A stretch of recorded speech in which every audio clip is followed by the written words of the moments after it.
سلام به کانال فاندف، خوش اومدین. نسیم هستم.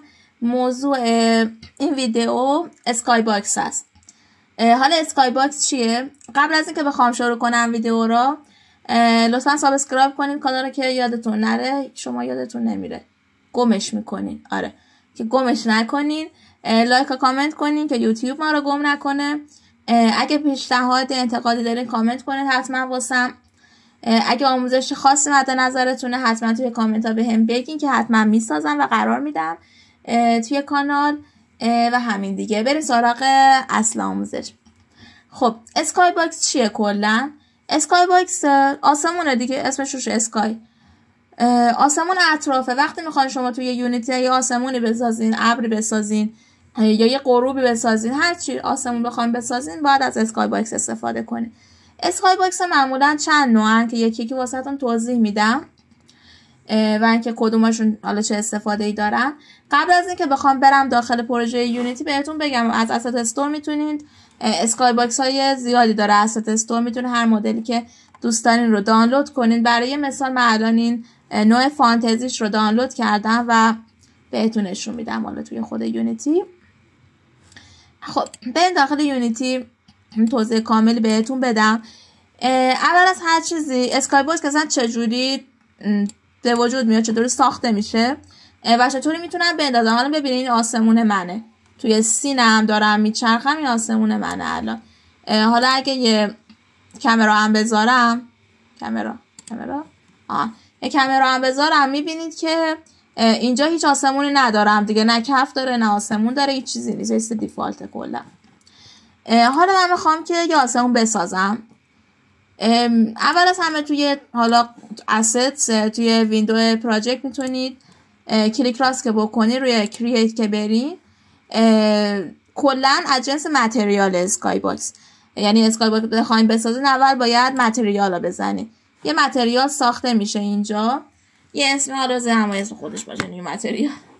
خب اینجا اگه توی قسمت اینسپکتور روی متریال کلیک کنین، توی اینسپکتور که برین کلا شیدرش رو میاره واسهتون. اینجا شیدر اگه برین روی اسکای باکس 4 تا شیدر مختلف واسهتون میاره. اینا شیدرهای خود یونیتی هستن. یکی یکی واسهتون توضیح میدم چیه. خب از اولی شروع میکنم 6 سایدید که این چیه کلا جریانش از 6 تا عکس تشکیل شده. کلا آسمون اطراف ما از 6 تا عکس تشکیل شده دیگه، مثل مکعبه. ما داخل یه مکعب هستیم، دور تا دورمون 6 تا عکسه، بالا پایین چپ راست جلو عقب.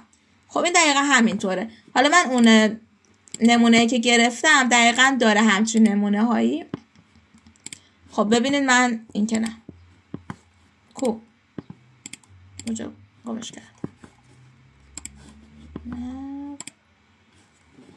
از وقت داره دیدمش رو بذاریم تو تریاتش رو کیو مپس.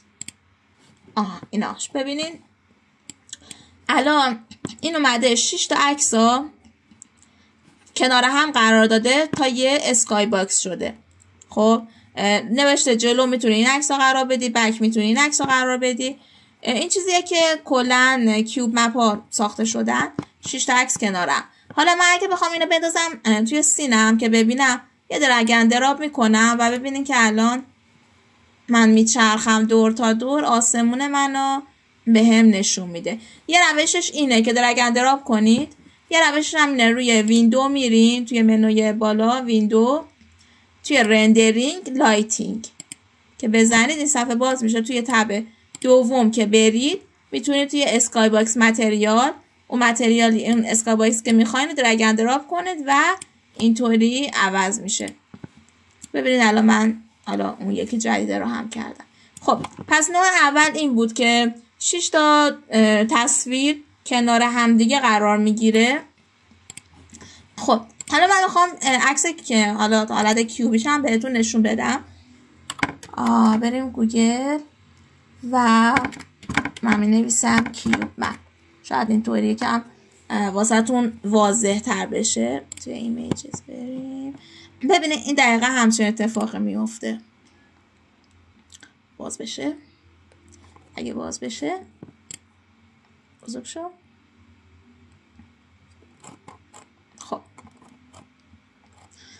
اینجا ببینید قشنگ توضیح داده که به چه شکلی اتفاق میفته. این الان 6 تا مکعب اطراف ما 6 تا عکس تشکیل شده. بزرگ نمیشه این؟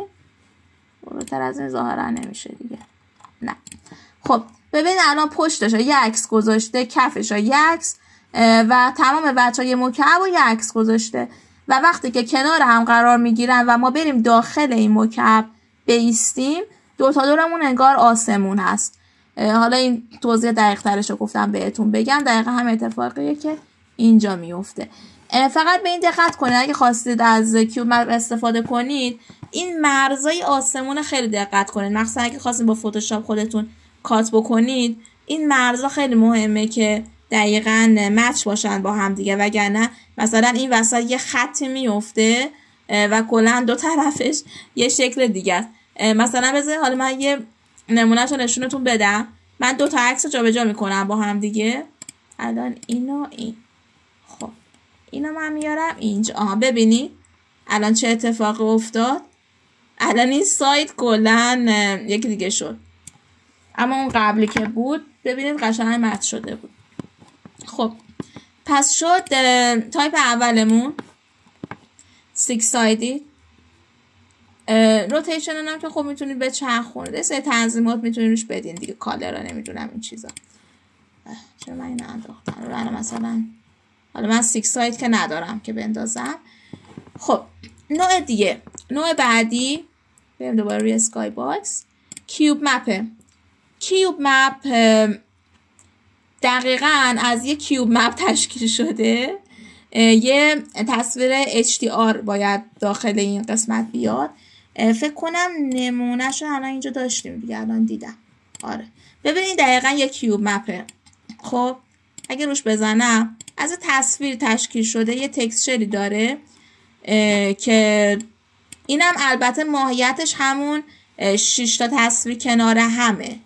خب فقط نوع تکسچرش فرق داره.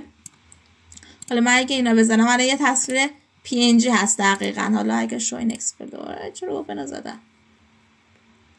خب ببینید این 6 تا تصویر به جای اینکه بیایم توی متریال یکی یکی اینا رو بدیم، خودش این 6 تا تصویر رو کنار هم قرار میده، به صورت یه فایل PNG ذخیره میکنیم. میتونید توی فتوشاپ این کارو بکنید.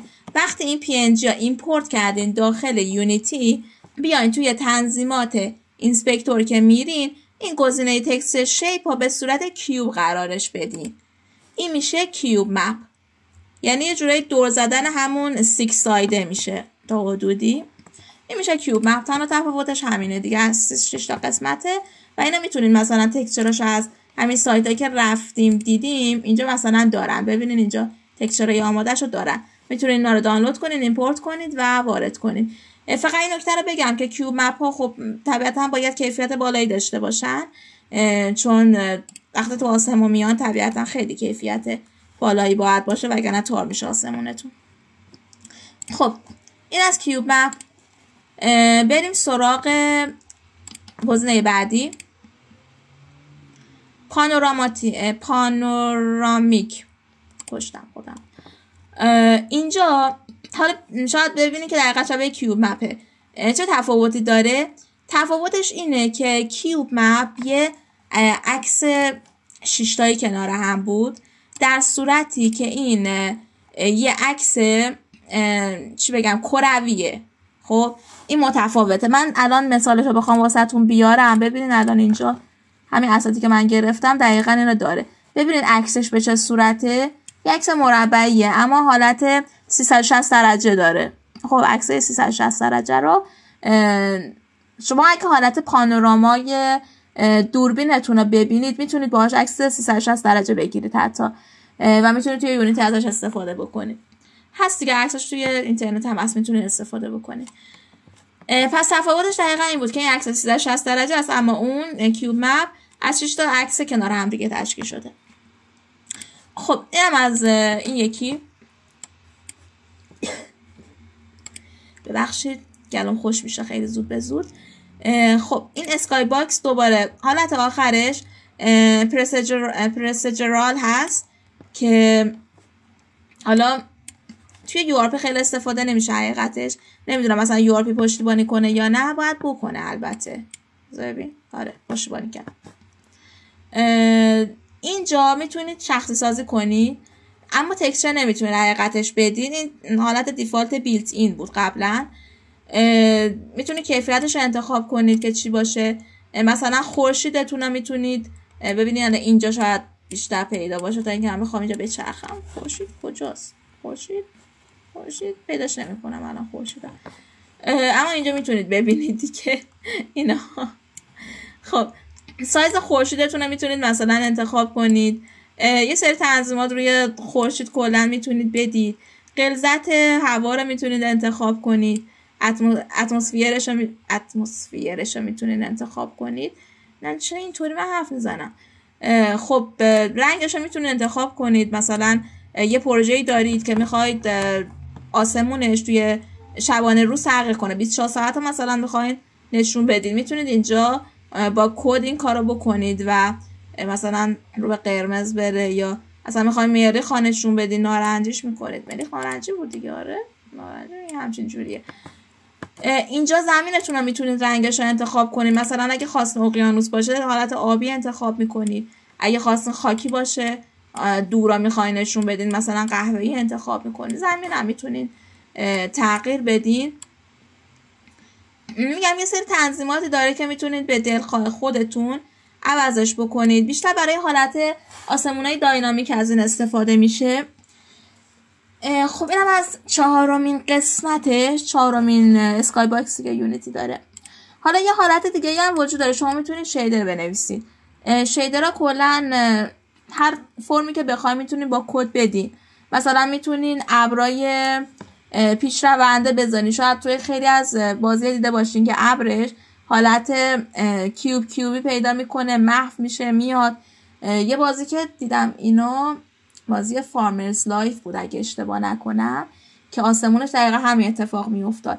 اینا رو با شیدر میزنن دیگه و اینا حالت اینایی که الان بهتون گفتم همشون استاتیک بودن به جز این گزینه آخر که اونم ابرا اینا نمیتونید بهش اضافه کنید، فقط میتونید رنگ و این چیزا رو عوض بکنید. خب این بود اسکای باکس. کلا من خودم شخصا بیشتر از چون بازیایی که داریم حالا خیلی بازیای گرافیک پیچیده‌ای نیست، همیشه برای موبایل استفاده میکنیم و این شیدرها طبیعتا سنگینن. خیلی بیشتر سعی میکنم از شیدرهای آماده استفاده کنم، از بخشین کیوب مپ های آماده استفاده کنم و بدون ابر. چون میدونید ابر که باشه مثلا خیلی تابلوه دیگه، وقتی ابر حرکتی نمیکنه یه حالت مصنوعی به بازی میده. البته بازم بستگی به بازی شما داره ها، اینطوری نیست که همیشه همه بازی‌ها یکسان باشن. خب این توضیحات کیوب مپ بود دیگه. امیدوارم که درست بهتون گفته باشم، متوجه شده باشین. یه نکته بگم، یه سری AI هم الان هستن که کیوب مپ میسازن. من آشنایی باهاشون ندارم، یکشو توی asset استور دیدم، شخصا باهاش کار نکردم، نمیدونم به چه صورت اینه. اسکای باکس AI هست، رایگان هم هست، اما احتمال زیاد داخلش برین یه چیزی ازتون میخواد. مثلا یه چه میدونم API کی میخواد که شما باید برید مثلا توی سایتش پول بدین ثبت نام کنین، از این قبیل چیزا. اما عکسش که دم چیز خیلی خفنی بود، ببینین از این شفقای قطبی که من خیلی دوست دارم داره. حالا شاید بعداً یه سر بزنم سایتش ببینم جریان چیه، اما میتونید شما یه بررسی حالا داشته باشین. اوکی همین بود دیگه. سوال چیزی داشتین حتما بهم بگین. اگه زیاد کلمات قاطی پاتی میگم ببخشید.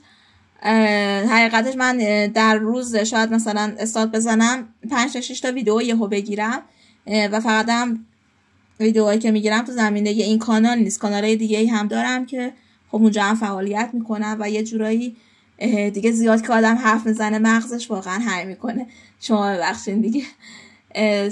هم سوالا گفتم، آره سوال داشتین خلاصه بپرسین توی کامنت، جوابشو بهتون میدم. اگر نیاز داشتی جای گیر کرده بودی، نیاز داشتین که استریم حالا با هم صحبت کنیم و استریم کنیم واسه شما، حتما با هم در میون بذارین تا اونجا که امکانش واسه هم باشه کمکتون میکنم از نظر زمانی البته. و همین بود دیگه.